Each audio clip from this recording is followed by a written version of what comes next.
மாவீரன் Alexander try பண்ணார், அவரால் முடியல. மங்கோல்ஸ் ட்ரை பண்ணாங்க, அவங்களால முடியல. அதுக்கப்புறம் எவ்வளோ போர்கள் எவ்வளோ எதிர்ப்பாளர்கள்லாம் வந்தாங்க, அவங்களால முடியல. அதனால் உங்களாலையும் இது முடியாது.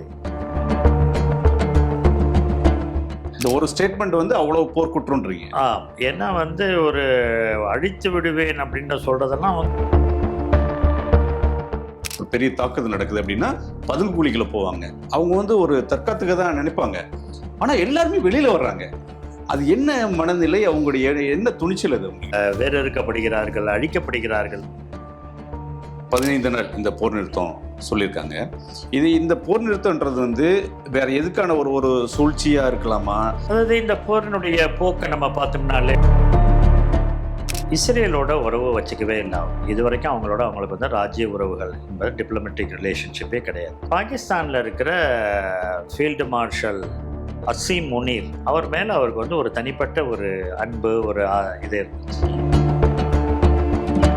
அந்த ஹமாஸ் ஹூதிஸ் அவங்களா இருக்காங்கல்ல, அவங்க மீதான தாக்குதல் தொடரும் அப்படின்னு சொல்லி பெஞ்சமின் நெதன்யாஹூ சொல்றாரு. இதுவே ஒரு வயலேஷன் தான். எந்த நாட்டுக்கு அப்புறம் அதில் செல்லலாம் அப்படின்றது தான் அதில் இருக்கக்கூடிய ப்ரொவிஷன்ஸ். அது அவங்க இன்டர்நேஷ்னல் கோர்ட்டுக்கெல்லாம் எடுத்துகிட்டு போய் நெதன்யாஹூ மேலே நிறைய சார்ஜஸ் இருக்குது. அவர் மேலே கரப்ஷன் சார்ஜஸ் இருக்குது. அவர் மேலே கோர்ட்டு கேஸ் இருக்குது. கரப்ஷன் கோர்ட்டு கேஸ் ஜட்ஜ்மெண்ட்டை வர வேண்டும். இந்தியாவின் நம்பர் 1 டைல்ஸ் விற்பனையாளர் லட்சுமி செராமிக்ஸ். நம்ம ஷாப் அனைத்திலும் டாப். இப்போது பெங்களூர், மைசூர், ஹாசனில். விகடன் நேயர்களுக்கு வணக்கம். புவிசார் அரசியல் வல்லுநரும் வரலாற்று பேராசிரியருமான திரு பெர்னார்ட் டி சுவாமி அவர்கள் நம்முடன் இருக்கிறார். அவருடன் ஒரு சிறப்பு நேர்காணல். வணக்கம். அமெரிக்க அதிபர் டொனால்டு ட்ரம்ப் அவருடைய ஒரே ஒரு அறிவிப்பு ஒட்டுமொத்த உலக நாடுகளையும் ஒரு பதைப்பதைப்புக்கு ஆளாக்குச்சு. ஒரே இரவுல ஈரானை ஒட்டுமொத்தமாக அழிச்சிருவேன், ஒட்டுமொத்த நாகரிகத்தையும் காலி பண்ணிடுவேன் அப்படின்னு ஒரு பயங்கரமான ஒரு மிரட்டல். அது என்ன ஆகுமோ ஏதாகுமோ அப்படின்னு சொல்லி ஒரு பதைப்பதைப்பாகவே நேற்று இரவு முழுவதும் இருந்தது. மறுநாள் காலையில் பார்த்தா வேற ஒரு காட்சியை பார்த்தோம் நம்ம.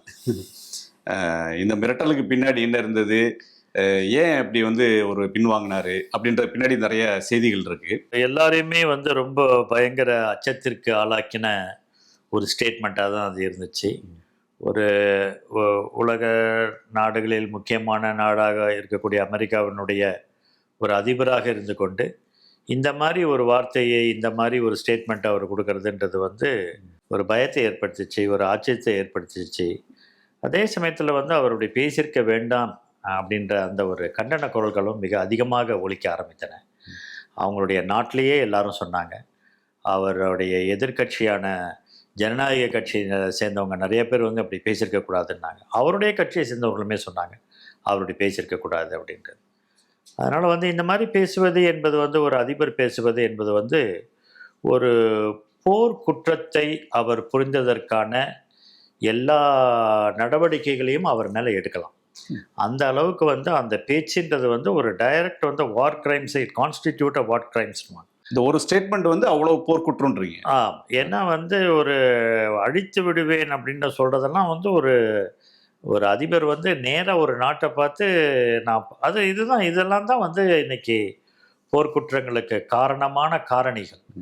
அதனால் அவர் அப்படி பேசினதுன்றது மிகவும் எல்லாராலும் ஏற்றுக்கொள்ள முடியாதது, கண்டிக்கத்தக்கது, வருந்தத்தக்கது. அவருடைய பாணிகளை பார்க்கும் பொழுது ஒருவேளை இந்த மாதிரி ஒரு ஸ்ட்ராங் ஸ்டேட்மெண்ட் கொடுத்தா தான் இந்த இது முடிவுக்கு வரும். இப்போ முடிவு இல்லாமல், ஏன்னா 40 நாட்கள் ஆகிவிட்டது இந்த போர்.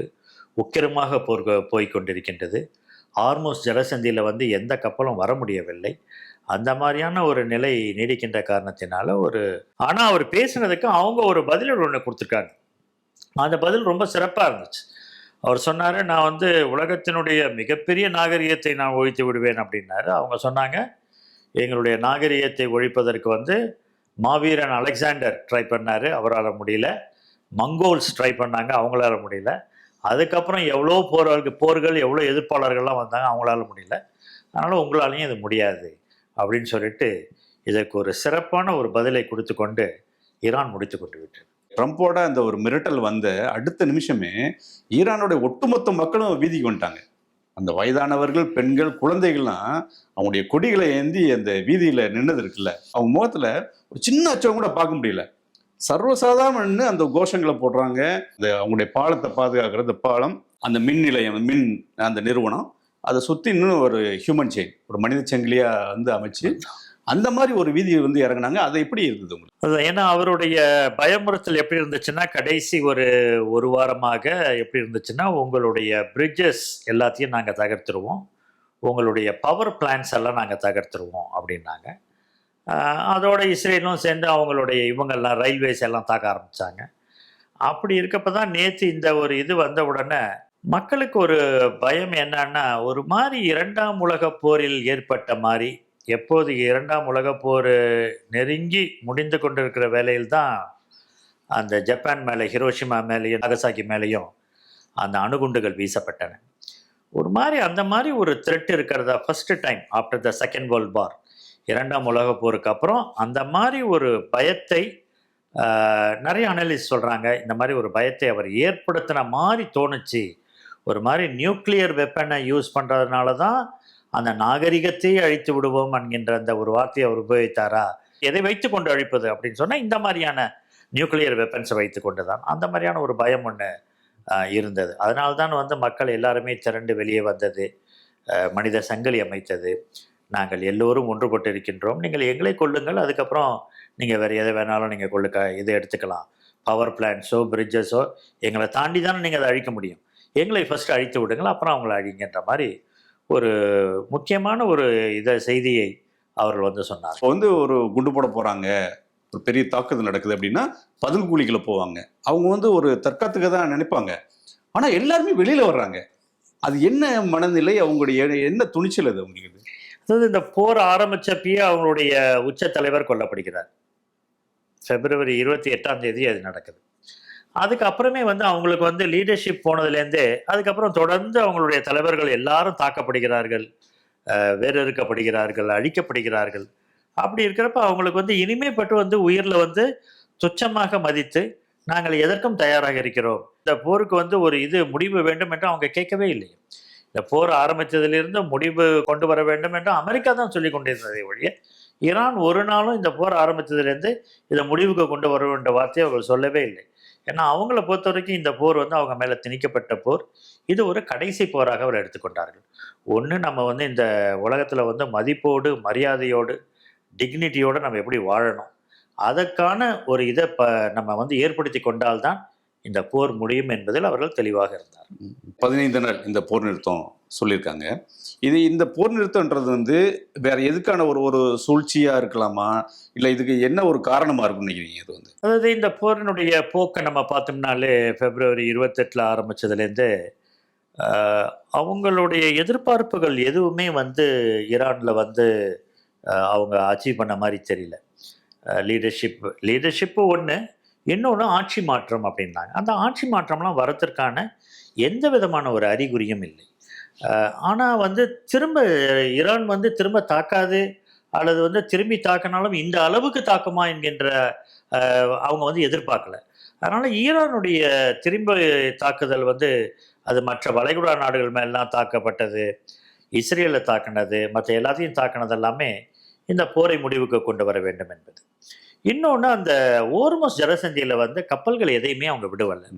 அதனால் வந்து இந்த 40 நாட்களாக கப்பல்கள் வராமல், எண்ணெய் வராமல், அதனால் எல்லா நாடுகளிலுமே இன்றைக்கி வந்து விலை உயர்வு அதிக ஆரம்பிச்சது. இதெல்லாம் பார்க்குறப்ப தான் அமெரிக்கா வந்து இந்த போருக்கு வந்து கட்டாயமாக முடிவுக்கு கொண்டு வர வேண்டும் அப்படின்ட்டு. அப்போ தான் வந்து எந்த போருக்குமே வந்து நெகோஷியேட்டர்ஸ் இருப்பாங்க. அவங்க தான் பேக்டோர் ஃபஸ்ட்டு வந்து இரண்டு நாட்டுக்கும் நண்பர்களாக இருக்கிறவங்க வந்து பேசுவாங்க. இதில் அமைதி பேச்சுவார்த்தை ஒரு பக்கம் நடந்தது. அதில் பாகிஸ்தான், துருக்கி, எகிப்து இவங்க வந்து பேச்சுவார்த்தையில் ஈடுபட்டாங்க. அதில் முக்கியமாக வந்து மிகப்பெரிய ரோல் வந்து பாகிஸ்தானுக்கு இருந்தது. அது யாரெல்லாம் பேசினாங்க, என்ன மாதிரி பேச்சுவார்த்தை நடந்தது? பாகிஸ்தான் வந்து இந்த போர் ஏற்பட்டதுலேருந்தே வந்து ஒரு அமைதி பேச்சுவார்த்தைக்கு வந்து அவங்க ரொம்ப முனைப்பாக இருந்தாங்க. அதுக்கான முன்னெடுப்புகள் அவங்க எடுத்துக்கிட்டு இருந்தாங்க. பாகிஸ்தான் எல்லையும் ஈரான் எல்லையும் வந்து ஒரே இதிலேயே இருக்குது. அதனால் வந்து ஷேரிங் த பார்டர்ஸ் அப்படின்றதுனால அவங்களுக்கு அது ஒன்று இருந்துச்சு. ரெண்டாவது வந்து பாகிஸ்தான் வந்து இஸ்ரேலோட உறவு வச்சுக்கவே இல்லை. அவங்க இது வரைக்கும் அவங்களுக்கு வந்து ராஜ்ய உறவுகள் என்பது டிப்ளமேட்டிக் ரிலேஷன்ஷிப்பே கிடையாது. ஏன்னா பாகிஸ்தான் வந்து எப்பொழுதுமே வந்து பலஸ்தீனத்திற்கு ஆதரவு கொடுத்ததுனால இஸ்ரேலோட அவங்க வந்து உறவே வச்சுக்கல. அதனால் வந்து ஈரானுக்கு வந்து அது வந்து பாகிஸ்தான் மேலே நிறைய நம்பிக்கையை ஏற்படுத்தினது.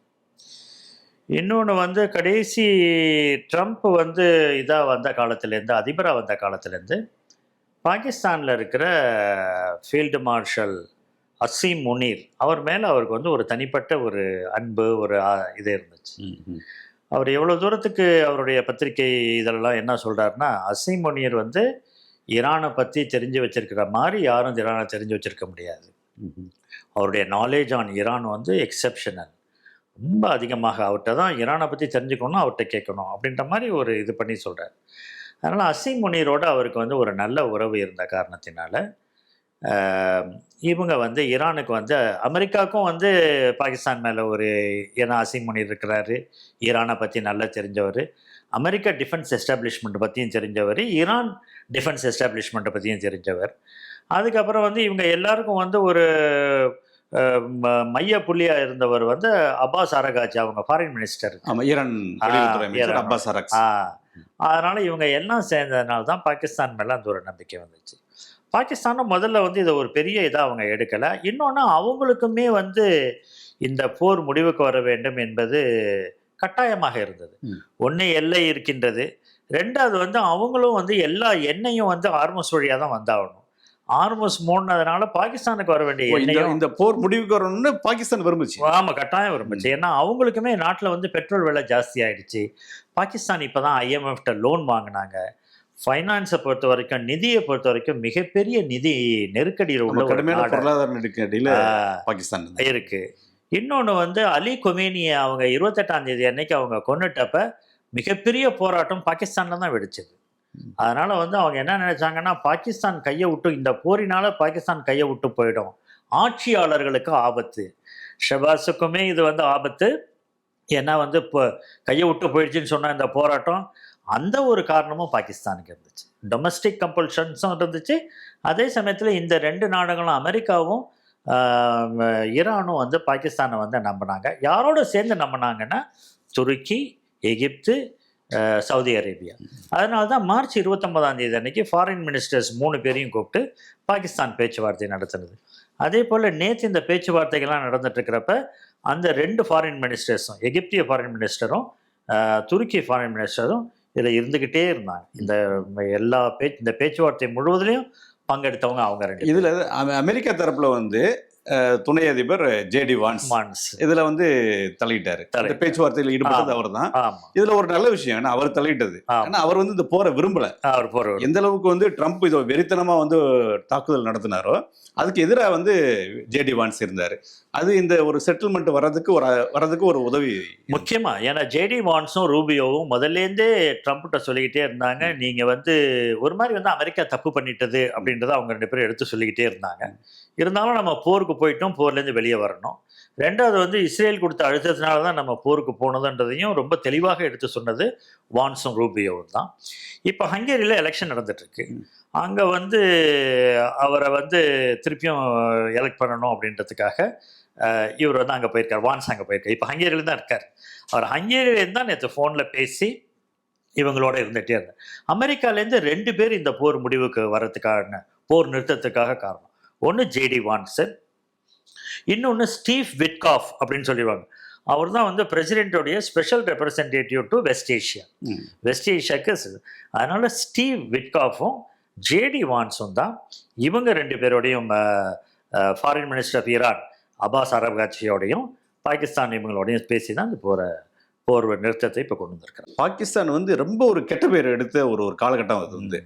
ஏன்னா ஒரு பொருளாதார ரீதிய நெருக்கடி, அரசியல் ரீதியான நெருக்கடி, இதில் ஒரு பெரிய மைல்ஸ்டோன் வந்து அவங்களுக்கு வந்து பெரிய ஒரு கெயின் இதில் வந்து இருக்குது. இதில் வந்து அவங்களுக்கு ஒரு டிப்ளமேட்டிக் இது, இந்த ஒரு போர்னால அவங்களுக்கு வந்து ஒரு இன்டர்நேஷ்னல் சர்வதேச அரங்கில் வந்து அவங்களுடைய மதிப்பு உயர்வதற்கான ஒரு வாய்ப்பு இப்போ வந்து அவங்க ஏற்படுத்திக்கிட்டாங்க. மைலேஜ் ஏறி இருக்கு. ஏன்னா அவங்களுக்கு இப்போ வந்து என்னன்னா, ஆப்கானிஸ்தானுடைய போர், இந்தியாவோட உறவு சரியில்லை, இன்னொரு பார்டர் ஈரான். அதனால வந்து 3 பார்டரையும் விட்டுட்டாங்கன்னா அவங்க நாடு வந்து ரொம்ப பிரச்சனைக்கு உள்ளாயிடும். அதனால தான் பாகிஸ்தான் வந்து கட்டாயமாக இந்த போரில் வந்து ஒரு அமைதி பேச்சுவார்த்தையை நடத்துவதற்கான ஒரு கட்டாயத்திற்கு அவர்கள் தள்ளப்பட்டார்கள். அதை வைத்து கொண்டு தான் அவர்கள் இந்த போரில் வந்து இந்த ஒரு அமைதி பேச்சுவார்த்தையை முன்னெடுத்து அதை ஓரளவுக்கு வந்து நேற்று போர் நிறுத்தம் கொண்டு வர அளவுக்கு அவங்க வந்து அதை செய்திருக்காங்க. தொடர்ந்து அமைதி பேச்சுவார்த்தை ஆமாம், இப்பயே வந்து வெள்ளிக்கிழமை அன்னைக்கே வந்து இவங்களை கூப்பிட்டுருக்காங்க. இஸ்லாமாபாத்துக்கு வந்து அமெரிக்கன் நெகோஷியேட்டர்ஸையும் ஈரான் நெகோஷியேட்டர்ஸையும். இஸ்லாமாபாத்ல நடக்குது. இஸ்லாமாபாத் தான் நடக்குது. இஸ்லாமாபாத்துக்கு கூப்பிட்டுருக்காங்க. அதனால் அங்கே வச்சு தான் இந்த அமைதி பேச்சுவார்த்தை நடக்க போகுது. அதனுடைய இதில் வந்து அமைதி பேச்சுவார்த்தை நல்லபடியாக போச்சுன்னு சொன்னால், டீஸ்டாக்ஸ் நல்லா போச்சுன்னு சொன்னால், பீஸ் ப்ரப்போசலோட இதை வந்து முடிச்சிருவாங்க. போரை ஆரம்பிச்சது வந்து இஸ்ரேல் தான். இஸ்ரேல் ஆரம்பிச்ச போர்ல அமெரிக்கா தான் உள்ள வருது. இப்ப பேச்சுவார்த்தையில அமெரிக்காவும் ஈரானும் பேச போறாங்க.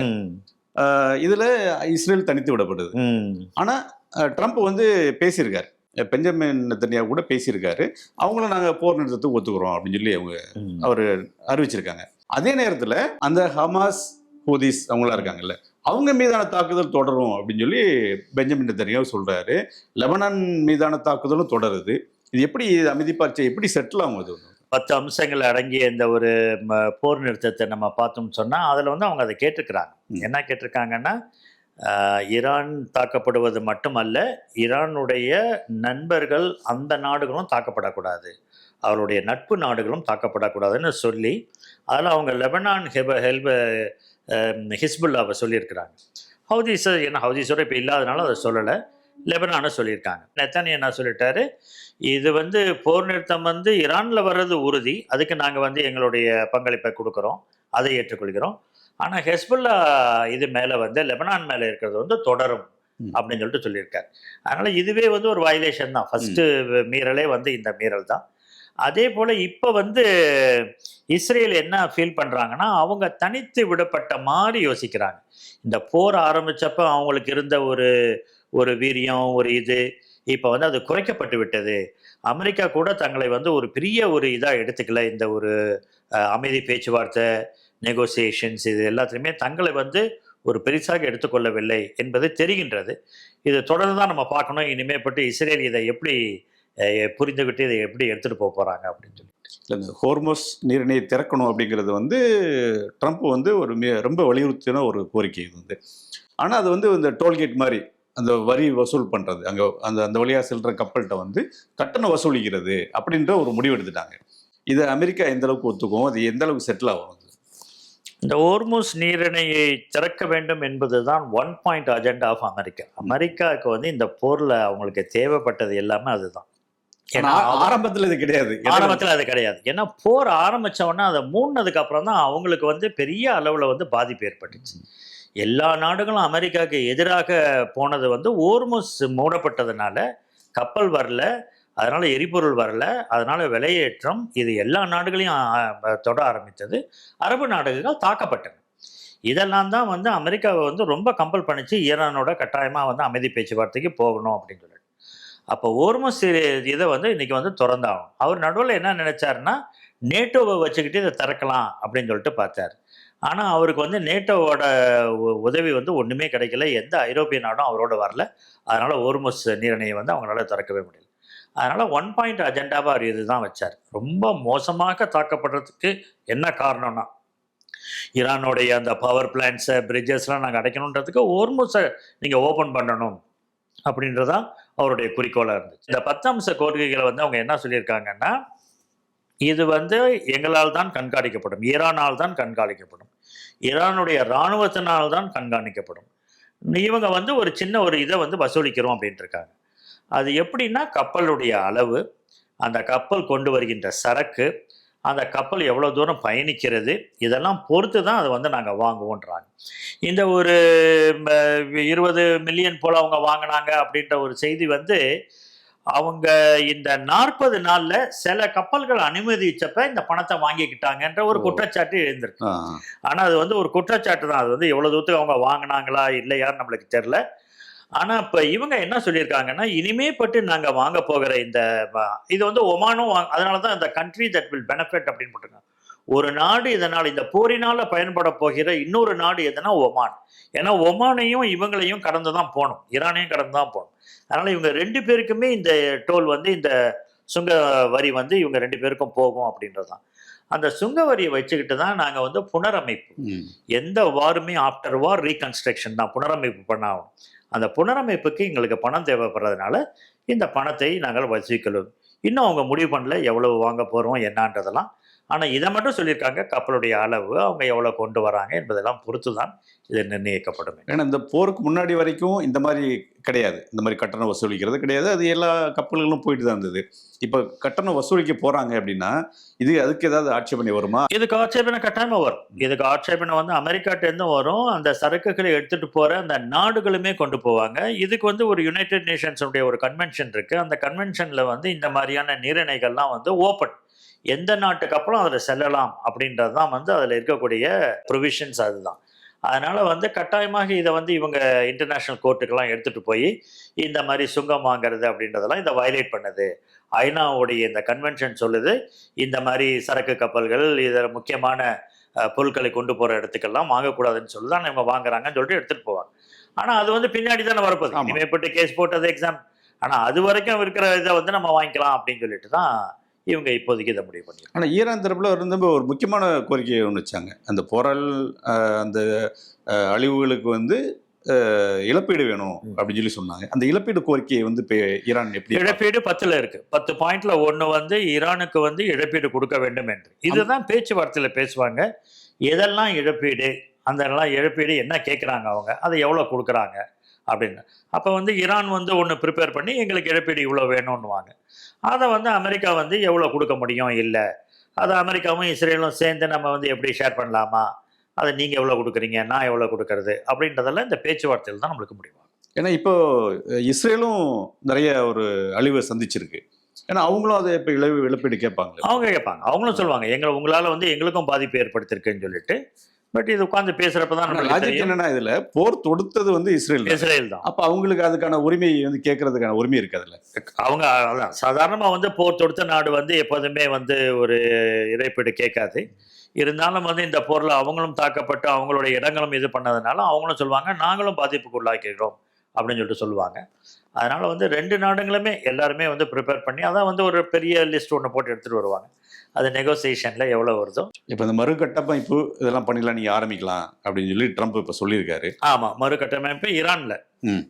ஏன்னா பெரிய அளவில் அவங்க தான் பாதிச்சிருக்காங்க. அதனால் வந்து மறுகட்டமைப்பு, புனரமைப்பு, சீரமைப்பு அந்த பணிகளை இப்போ வந்து அவங்க ஆரம்பிச்சிருவாங்க. அதான் டெர்ம்ஸ் அண்ட் கண்டிஷன்ஸ் எதுவுமே பேசாத நிலையில் அவர் இப்படி ஒரு அறிவிப்பு வெளியிட்டிருக்காரு. ஆமாம், ஏன்னா போர் முடிஞ்ச உடனே உங்களுக்கு புனரமைப்பு ஆரம்பிக்காட்டி உங்களுக்கு வந்து கஷ்டம் இல்லை. ஏன்னா மக்களுக்கு வந்து உடனே வந்து புனரமைப்பில் வந்து தேவைப்படுற உணவுகளை ஃபஸ்ட்டு கொடுக்கணும்.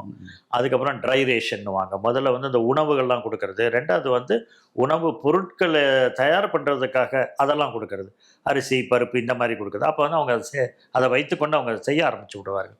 ட்ரை ரேஷன்ஸ்னுவாங்க. அதுக்கப்புறம் பாதிக்கப்பட்ட கட்டிடங்கள் அதெல்லாம். அப்புறம் முக்கியமாக இந்த கம்யூனிகேஷன்ஸ் எல்லாம் என்னென்ன பாதிக்கப்பட்டிருக்கோ அது. அதுக்கப்புறம் டிரான்ஸ்போர்ட்டில் என்னென்ன பாதிக்கப்பட்டிருக்கோ அதை சரி செய்யும். இந்த மாதிரி ஒன்று ஒன்றா பண்ணால் தான் அவங்களுடைய இயல்பு வாழ்க்கைக்கு வந்து அவங்க திரும்ப முடியும். இப்போ இயல்பு வாழ்க்கை வந்து பாதிக்கப்பட்ட நிலையில் இப்போ உடனே அந்த நாட்டுக்கு வந்து புனரமைப்பு கொடுத்தது தான் சரியானது. அவங்க புனரமைப்பை கட்டாயமாக இப்போ ஆரம்பிக்க வேண்டும். அதை பண்ணிட்டு இருக்கப்போ தான் அவங்க அந்த காம்பன்சேஷனையும் ப்ரிப்பேர் பண்ணி கொடுப்பாங்க, எவ்வளவு தூரத்துக்கு எங்களுக்கு இழப்புகள் ஏற்பட்டிருக்கேன் அப்படின்னு. ஏன்னா ஒரு பேச்சுவார்த்தை நடந்துட்டு இருக்க நேரத்திலேயே வந்து தாக்குதல் நடத்தினாங்க அமெரிக்கா இஸ்ரேல் ரெண்டுமே. ஆனால் இப்போ 15 நாள் இந்த போர் நிறுத்தம் அப்படிங்கிறது வந்து இஸ்ரேலையும் அமெரிக்காவும் எந்த அளவுக்கு நம்ப முடியும் அப்படின்னு ஒரு கேள்வி இருக்குல்ல. அவங்க மேல நம்பகத்தன்மை வந்து இருக்கா? இப்போ ட்ரம்ப் என்ன சொல்லியிருக்காருன்னா, நாங்களும் வந்து ஈரானில் வந்து ஒரு லாஸ்டிங் பீஸ், அங்கே வந்து ஒரு நீடித்த அமைதி ஏற்படணும்னு தான் நான் விரும்புகிறேன், நாங்கள் விரும்புகிறோம். அதனால் வந்து அதுக்கு இது இட்டு செல்லும். அதனால் நான் இந்த 10 இதை வந்து கொள்கைகளை இன் பிரின்சிபல் கொள்கை அளவில் நான் இதை ஏற்றுக்கொள்கிறேன், இதை பற்றி நம்ம பேசுவோம் அப்படின்னு சொல்லிட்டு தான் பேசியிருக்காங்க. இன்னொன்று அவங்களுமே எதிர்பார்க்கல, இல்லை ஈரான்டேருந்து இவ்வளோ பெரிய அடி விழும், அந்த பகுதிக்கும் அவ்வளோ பெரிய அடி விழும், அமெரிக்காவுக்கும் அவ்வளோ இது பண்ணும் அப்படின்னு சொல்லி அவங்க நினைக்கல. அந்த வருஷம் அமெரிக்காவுடைய இழப்புகளும் வந்து ரொம்ப அதிகம் இல்லை. எவ்வளோ பிளேன்லாம் வந்து அதெல்லாம் பயங்கர $1 மில்லியன் பிளேன்ஸ் எல்லாம் வந்து அங்கே சுட்டு வீழ்த்தப்பட்டு F-15லாம் அதெல்லாம் வந்து ஒரு பெரிய இது தான் அமெரிக்காவுக்கும். அதனால் வந்து இந்த போரை முடித்து கொண்டு திரும்புவது என்பது தான் அவர்கள் எடுத்த வந்து ஒரு சரியான முடிவு. அப்படி இல்லாட்டி இது வந்து நீண்டு கொண்டிருந்தால் அவங்களுக்கு வந்து நீண்ட பாதிப்பை தான் இது ஏற்படுத்தியிருக்கும். அதே போல் அமெரிக்காவுக்கு வந்து அங்கே இருக்கிற மற்ற நாடுகளும் உதவிக்கே வந்திருக்க மாட்டாங்க. ஏற்கனவே அவங்க எல்லாருமே இப்போ வந்து நிறைய சந்தேகப்பட ஆரம்பிச்சிட்டாங்க. இனிமே பற்றி இவங்களை நம்ப முடியாது என்ற நிலைமைக்கு வந்து விட்டார்கள். அதனால் வந்து அதை முடித்து கொள்வது என்பது தான் அவருக்கு ரொம்ப ரொம்ப எதிர்பார்த்துக்கிட்டே இருந்தார். ஆனா மிகப்பெரிய அழுத்தம். அவர் பாட்டுல இறங்கிட்டாரு. ஆமா, ஆனா அது வந்து எப்படா நிறுத்தணும் அப்படின்றதுல இருந்து அவரால் உண்மையை பண்ண முடியல. பண்ண முடியல. அதுக்கு பல அழுத்தங்கள் வந்து காரணமா இருக்கு. ம். அதுல முக்கியமான வந்து அடுத்து இப்போ வரப்போற தேர்தல் அமெரிக்காவில் வந்து இப்போ வந்து ஹவுஸ் ஆஃப் ரெப்ரஸன்டேட்டிவ்ஸ் தேர்தல் வருது, அந்த செனட் தேர்தல் வருது. இது எந்த அளவுக்கு வந்து அவருக்கு சாதகமா இருக்கும், அந்த தேர்தல் எப்படி அமையும் நினைக்கிறீங்க? இது வந்து அமெரிக்கால வந்து ஒரு பெரிய பாதிப்பை இது வந்து ஏற்படுத்தும். ஒண்ணு வந்து ஏற்கனவே அவருக்கு வந்து அந்த பாப்புலாரிட்டி ரேட் வந்து ரொம்ப குறைய ஆரம்பிச்சிருச்சு அமெரிக்கால. அது அவருக்கு வந்து ஒரு பெரிய அச்சத்தை ஏற்படுத்தியிருக்குது. ஏன்னா, அவர் வந்து தேர்தல்ல போட்டியிட ஆரம்பிச்சதுலேருந்தே அவருடைய பாப்புலாரிட்டி ரேட் வந்து ரொம்ப ஹையா தான் இருந்துச்சு. அதான் அவர் ஒண்ணு ஒண்ணா செய்ய செய்ய இந்த ட்ரேட்லலாம் அவருக்கு வந்து நல்ல இது இருந்துட்டே இருந்துச்சு. ஆனா, இப்ப இந்த போருக்கு அப்புறம் சாதாரண மக்களே வந்து அவர ரொம்ப குறைத்து மதிப்பிட ஆரம்பித்து விட்டார்கள். அதனால அந்த பாப்புலாரிட்டி ரேட் ரொம்ப கம்மியா இருக்கு. இன்னொன்னு இடைத்தேர்தல் நவம்பர் மாசம் வருது. அமெரிக்கால வந்து 2 ஆண்டுக்கு ஒரு முறை இடைத்தேர்தல். அவங்களுடைய கீழவை உறுப்பினர்கள் 435 பேர அவங்க வந்து எலெக்ட் பண்ணணும். ஏன்னா, அதனுடைய இதே வந்து காலமே வந்து 2 ஆண்டுகள் தான். அதனால இந்த 2 ஆண்டுகள் அவர் எலெக்ஷனோட சேர்ந்து வந்தவங்க இப்ப இந்த 2 ஆண்டுகள் முடிக்கிறாங்க. இந்த தடவ தான் முதல் தடவ அமெரிக்க வரலாறுல சாதாரணமா அப்படி நடக்காது. ஆனா, இவருக்கு வந்து ட்ரம்புக்கு வந்து மேலவையிலயும், கீழவையிலயுமே மெஜாரிட்டி இருந்துச்சு. குடியரசுக் கட்சியினுடைய இவங்க வந்து வேட்பாளர்கள் மெஜாரிட்டியில இருந்தாங்க.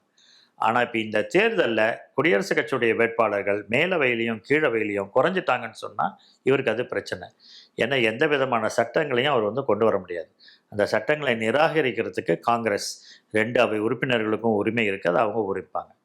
இன்னொன்னு இவர் மேல இம்பீச்மெண்ட் கொண்டு வர்றதுக்கும் இப்ப நெறைய வாய்ப்பு இருக்கு. இவரை வந்து அதிபர் பதவியிலிருந்து இவர் முதல் டேர்ம்லயும் இவர் வந்து இதுல மாட்டினார். 2016லேருந்து 20 இருக்கப்பயும் இவர் மேல வந்து இம்பீச்மெண்ட் வந்து நான்சி பெலோஸ்கின்னு அவங்க வந்து லோவர் ஹவுஸினுடைய ஸ்பீக்கரா இருந்தாங்க. அவங்க வந்து இவர் மேல வந்து இம்பீச்மெண்ட் கொண்டு வந்து அதை பாஸ் பண்ணிட்டாங்க. கீழவையில பாஸ் பண்ணி மேலவையில் இந்த செனேட்டர் சப்போர்ட் பண்ணதுனால இவரை விட்டுட்டாங்க. அதனால தான் அவரை வந்து பதவி நீக்கம் செய்ய முடியும். ஆனால் இப்பொழுது எலெக்ஷன்ல வந்து குடியரசுக் கட்சி உறுப்பினர்கள் குறைவார்களே ஆனால் கட்டாயமாக டெமோக்ராட்டிக் பார்ட்டி இவர் மேல வந்து இதை கொண்டு வந்து இம்பீச்மெண்ட்டை கொண்டு வந்து இவரை வந்து எடுத்தணும், அதிபர் பதவியிலிருந்து இவர் நீங்க வேண்டும் என்று சொல்வார்கள். ஏன்னா இவர் மேல கொண்டு வர்றதுக்கு அமெரிக்கால என்ன சொல்லுதுன்னா அந்த கான்ஸ்டியூஷன் வந்து ஹை கிரைம் சொல்லுது, மிஸ்டிமினர் சொல்லுது, treason crimes, high crimes and misdemeanour. இதை 3 மேலேயுமே அவங்க குற்றம் சாட்டிடுவாங்க. நீங்க வந்து இந்த நாட்டை வந்து வலுக்கட்டாயமாக போருக்கு இழுத்து சென்றீர்கள், அதுவும் காங்கிரசினுடைய ஒப்புதல் இல்லாமல் நீங்கள் இழுத்து சென்றீர்கள். அதனால இது எல்லாமே இல்லீகல், இது எல்லாமே வயலேஷன் ஆஃப் லா, இதெல்லாம் சட்ட மீறல்கள். அதனால நீங்க வந்து அமெரிக்க அரசியல் சட்டத்தையே நீங்க மீறிட்டீங்க, அதனால உங்க மேல வந்து நாங்க இம்பீச்மெண்ட் கொண்டு வரோம் அப்படின்னு சொல்லிட்டு அவரை வெளியே அனுப்புவதற்கான வாய்ப்பு இந்த நவம்பர் மாதம் மிக அதிகமாக இருக்கின்றது. இப்போ இந்த பேச்சுவார்த்தையில் வரப்போகிற உடன்பாடுகள் இது வந்து போர் தொடுத்தது அவர் தன்னிச்சையாக முடிவெடுத்து போர் தொடுத்துட்டாரு. ஆனால் இப்போ ஒரு அக்ரிமெண்ட் வரும்போது அது காங்கிரஸோட ஒப்புதலோட தானே பண்ண முடியும். அமெரிக்காவுடைய இது பிரகாரம் எந்த ஒரு இன்டர்நேஷ்னல் அக்ரிமெண்ட் அவங்க சைன் பண்ணாலும் செனேட் வந்து அந்த அக்ரிமெண்ட்டை வந்து ஏற்றுக்கொள்ள வேண்டும். இது வந்து ரொம்ப முக்கியமானது அமெரிக்காவில். அதை ஏற்றுக்கொண்டால் தான் அவங்க வந்து இது பண்ணதா அந்த நாடு வந்து அதுக்கு உடன்பட்டதாக அர்த்தம். அதனால் இது வந்து தன்னிச்சையாக இவர் சைன் பண்ணுவார். ஆனால் அதை காங்கிரஸில் கொண்டு போய் வச்சு ராட்டிஃபிகேஷன், அதை வந்து அமெரிக்க காங்கிரஸில் அதுவும் செனேட்டு மேலவை வந்து அதை அங்கீகரிக்கணும். அந்த அங்கீகாரம் பெற்றால்தான் அதற்கு வந்து அதுதான் வந்து லீகலாக ஆகும், சட்டப்பூர்வமாகும். இவருக்கு நிறைய அழுத்தங்கள் இருக்கு போற முடிவுக்கு கொண்டு வரணும்னு. ஆனால் இஸ்ரேல் அப்படி கிடையாது. இஸ்ரேல் வந்து அதை எவ்வளோ தூரம் நம்ப முடியும் அப்படின்றது தெரியல. இந்த 15 நாள் போர் நிறுத்தத்தை வந்து அது மறுபடியும் ஆயுதங்களை வந்து திரும்ப வந்து அதை இன்னும் பலப்படுத்திக்கிறதுக்கான ஒரு காலமாக அதை பயன்படுத்திக்கிறதுக்கு வாய்ப்பு இருக்குது. இஸ்ரேலில் எப்படி கணிக்கிறீங்க இஸ்ரேலோட எதிர்காலத்தில் வந்து அவங்களுடைய எப்படி இருக்கும்னு? இஸ்ரேலுக்கும் இது வந்து ஒரு பெரிய பின்னடைவு தான். ஏன்னா இஸ்ரேல் வந்து காசா போருக்கு அப்புறம் அவங்க நினைச்சாங்க நம்மளுக்கு வந்து எதிரிகளே இல்லை, நம்முடைய எதிரிகளை எல்லாம் நாம் ஒழித்து விட்டோம் என்று நினைத்தார்கள். ஏன்னா அப்பயுமே அவங்க ஹெஸ்புல்லாவை அடித்தாங்க, இப்பயுமே ஹெஸ்புல்லாவை அடிச்சுக்கிட்டு தான் இருக்கிறாங்க. பட் இருந்தாலும் ஹவுதீஸ் திருப்பியும் அவங்க மேலே வந்து ஏவுகணைகளை செலுத்தினார்கள். அதோடு வந்து அவங்க அமைதியாயிட்டாங்க. ஏன்னா ஹவுதீஸுக்கும் அமெரிக்காவுக்கும் வந்து ஒரு ஒப்பந்தம் ஏற்பட்டதுனால அவங்க வந்து அமைதியாயிட்டாங்க. இப்போ வந்து இஸ்ரேல்லையும் வந்து நெத்தன்யாஹூ மேலே நிறைய சார்ஜஸ் இருக்குது. அவர் மேலே வந்து கரப்ஷன் சார்ஜஸ் இருக்குது, அவர் மேலே கோர்ட்டு கேஸ் இருக்குது. கரப்ஷன் கோர்ட்டு கேஸ் ஜட்ஜ்மெண்ட்டை வர வேண்டியிருக்கு. அதனால் வந்து அங்கேயுமே எதிர்க்கட்சிகள் எல்லாரும் சொல்கிறாங்க நெத்தானியாஹு வந்து போயிடணும், அவரும் வந்து வலுக்கட்டாயமாக இந்த நாட்டை வந்து போருக்கு இழுத்து செல்கிறார் என்கின்றார். அதனால் வந்து அங்கேயும் இருக்கிற மக்கள் வந்து அமைதியை விரும்ப வந்து ஒரு சாதாரண ஒரு சராசரி வாழ்க்கையை வாழணும், ஒரு பீஸ்ஃபுல் லைஃப் அப்படின்றது வந்து எல்லாருமே வந்து விரும்புகின்ற ஒன்று. அது வந்து இஸ்ரேலில் இல்லாதனால இப்போ அதுக்கு ரொம்ப டிமாண்ட் இருந்துக்கிட்டே இருக்குது. அதனால் வந்து அநேகமாக இந்த போரினுடைய பின்னடைவு அவருடைய வீழ்ச்சிக்கும் காரணமாக அமைவதற்கு நிறைய வாய்ப்புகள் இருக்கு. நெத்தன்யாவுக்கு இப்போ அமெரிக்காவில் எப்படி ட்ரம்ப்புக்கு நெருக்கடியோ அதே நெருக்கடி இவருக்கும் இருக்கு. நெத்தானியாவுக்கும் இருக்கு. சரி, பார்க்கலாம். ஒரு நல்ல தீர்வு எட்டணும், ஒரு அமைதி வரணும். தேங்க்யூ.